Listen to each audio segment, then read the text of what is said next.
ይህች ልጅ ህይወቷን ሙሉ ስታልመው የኖረችው የሰርግ ቀኗ ነበር። ነገር ግን ሙሽራው ይመጣል ብላ በጉጉት ስትጠብቅ የቅርብ ጓደኛዋ በድንገት መጣ የሚያስደነግጥ መጥፎ ዜና ትነግራታለች። አይመጣም የሚል ልጅቷ በድንጋጤ ደረቀች። እጅግ አብዝታ የምትወደው ሰው በሰርጋቸው ቀን ጥሏት ይሄዳል ብላ ማመን አልቻለችም። ነገር ግን በወቅቱ ጥሏት የሄደው ማይክ ከዓመታት በኋላ በላቡና በጽናቱ ዓለም አቀፍ ዝነኛ ኮከብ ይሆናል ብላ በፍጹም አልጠበቀችም ነበር። ቁጥር የሌላቸው ወጣት ልጃገረዶች በእሱ ተማረኩ። ነገር ግን ታላቅ ዝናንና ስኬትን ከተጎናጸፈ በኋላም ቢሆን ያ ከዓመታት በፊት ሳይጠናቀቅ የቀረው ሰርግ በማይክ ህይወት ውስጥ በፍጹም ሊረሳው ያልቻለው ትልቅ ጸጸት ሆኖ ቀርቷል። አንድ ቀን ጠዋት ማይክ ከአንድ አድናቂው ቤት ሲነቃ ከአሁኑ ክብሩ ጋር የማይመጥነውን የአሮጌ ስልኩ በአንድ ሰው ተረግጦ ተሰብሮ አገኘው። ወዲያውኑ ገጹ በድንጋጤ ተለወጠ። ያለምንም ማወላወል ከቤቱ ፈጥኖ ወጣ። ብዙ ቁጥር ያላቸው አድናቂዎች እሱን ፍለጋ ቢከተሉትም ምንም ትኩረት አልሰጣቸውም። የእሱ ብቸኛ ጭንቀት በተቻለ ፍጥነት ስልኩን የሚያስተካክልበት ጥገና ቤት መድረስ ብቻ ነበር። ስልኬን ያስተካከለልኝን ሰው $10,000 እከፍላለሁ አለ። የማይክ በድንገት መከሰት እዚያ የነበሩትን ሰዎች በሙሉ አስደንግጧቸዋል። የሱቁ ስራ አስኪያጅ በፈገግታ እየተቀበለው የቅርብ ጊዜውን አዲስ ስልክ በነፃ እንደሚሰጠውና የእሱን ፊርማ ማስታወሻ ብቻ እንደሚፈልግ ገለጸለት። ማይክ ግን ሌላ ምንም ነገር እንደማይፈልግ ተናገረ። ስራ አስኪያጁ ስልኩን በራሱ እጅ አስተካክሎ እስከሚጨርስ ድረስ አልጠበቀም። ወዲያውኑ አንድ የሚያውቀው ድምፅ በስልኩ ድምፅ ማጉያ በኩል ይሰማ ጀመር። ኤፕሪል 9 ጆሽ ነኝ የሚል መልእክት ነበር። የማይክ ልብ ተጨነቀ። ምክንያቱም የህልሙን ጎዳና በተከተለባቸው በእነዚህ ዓመታት በሙሉ የጆሽ ድምፅ ለሱ ብቸኛ የመጽናኛ ምንጭ ነበር። ነገር ግን እጣ ፈንታ ሁለቱን እንደገና ለማገናኘት ቀድሞ ማዘጋጀቱን አላወቀም ነበር። ወደ ቤቱ ከተመለሰ በኋላ አንድ ዜና ትኩረቱን ሳበው። የቅርብ ጓደኛው በአደጋ ምክንያት ህይወቱ እንዳለፈ። የማይክ ፊት ወዲያውኑ በድንጋጤ ተቀየረ። ጓደኛውን ለመጨረሻ ጊዜ ለመሰናበት ያዘጋጁን ተቃውሞ ወደ ጎን ብሎ ከብዙ ዓመታት በኋላ ወደ ተወለደበት ትንሽ ከተማ ተመለሰ። ነገር ግን እዚህ ያሉትን የሚታወቁ ፊቶች ሲመለከት እንዴት ምላሽ መስጠት እንዳለበት እንኳን አላወቀም።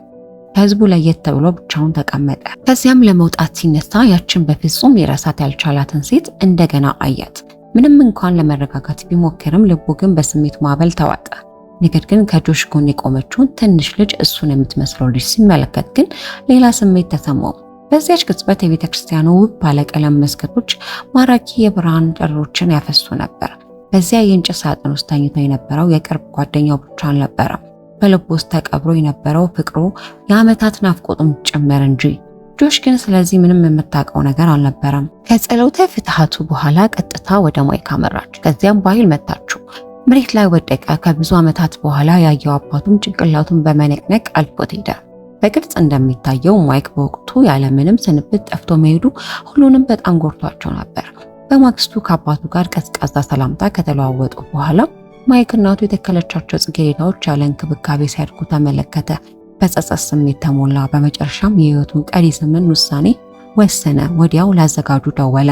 ነገር ግን በሱ በድንገት መጥፋት ምክንያት ውጭ ያለው ዓለም በሙሉ በመስቀልቅል ውስጥ መውደቁን አላወቀም ነበር። ቁጥር የሌላቸው ሰዎች ወዴት እንደሄደ ለማወቅ ይጣጣሩ ነበር። ማይክ ለዚህ ምንም ግድ አልሰጠውም። አዘጋጁ የቅንጦት መኪናውን እንዲልክለት ከጠየቀ በኋላ እሱ ግን የመኪናው ቁልፍ ትቶ ትምህርት ቤት ይጠቀምበት የነበረውን አሮጌ ብስክሌት እየነዳ ወደ ትንሽየዋ ከተማ ገባ። ያስገረመው ነገር ቢኖር በሱፐርማርኬት ውስጥ ተቀባይ ሆና የጠበቀችው የቀድሞ የሁለተኛ ደረጃ ትምህርት ቤት የክፍል ጓደኛው ነበረች። ከዛም ስለ ጆሽ አሁን ስላለችበት ሁኔታ ጠየቃት። ነገር ግን የልጅቷ ፊት ወዲያውኑ ተለወጠ። ከዚያም በትህትና ማይክን ከሱቁ እንዲወጣ ጠየቀችው። አንድ ዝነኛ ሰውን በማየቷ ምንም አይነት ደስታ አልታየባትም። ይህም ማይክን እጅግ አሳዘነው። በዝምታ ለመውጣት ሲዘጋጅ በድንገት ቀንና ሌሊት የሚያለማትን ሰው በአይኑ አያት። ጆሽ ወደ አንድ የጽጌረዳ ሱቅ ገባች። ይህ መገናኘት ደግሞ ለ8 ዓመታት ተሸሽጎ የነበረውን ሚስጥር ሊያወጣው ተዘጋጅቷል። ከደንበኛው ጋር አብራ ወጣች። ማይክ ግራ በመጋባት በቆመበት ደረቀ። በሱቅ ውስጥ የነበሩት ደንበኞች ክፍያ ፈጽሞ እስኪወጡ ድረስ ጠብቀው እሷን ደርቶ ለመሸኘት ተከተላት። ነገር ግን በሱቅ ውስጥ ያለው ደግ አባት እሱን ሲያዩ ወዲያውኑ ፊቱ ይቀየራል ብሎ አልጠበቀም ነበር። በግልጽ እንደሚታየው ማይክ ከዓመታት በፊት በሰርጋቸው ቀን ጆሽን ጥሏት መሄዱ አሁንም በከተማው ሰው ዘንድ አልተረሳም። ሆኖም ከህመሙ ወጥታ የነበረችው ጆሽ የሚያስገርም መረጋጋት እያሳየች እንዲያውም ማይክን የበለጠ የሚጎዳ ነገር ተናገረች።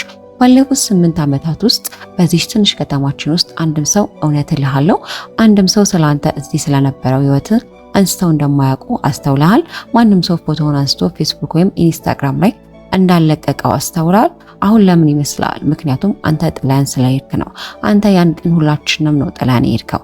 አሁን የዚች ከተማ አካል አይደለም። በተቻለ ፍጥነት ከተማውን ለቆ እንዲወጣ ነገረችው። ነገር ግን ማይክ ምንም ነገር ለማብራራት እድል ከማግኘቱ በፊት የጆሽ ልጅ በድንገት ብቅ ብላ ሁሉንም ነገር ላወጣችው። የጆሽ ፊት ወዲያውኑ በጭንቀት ተሞላ። ሃይ እኔ አውቃለሁ፣ እናቴ አንዳንዴ የምታዳምጥ ያ የካንትሪ ሙዚቃ ዘፋኝ ነህ አለችው። ጆሽ የአጋጣሚ ብቻ እንደሆነ ለማስረዳት ብትሞክርም ማይክ ግን እውነቱን በውስጡ አውቆታል።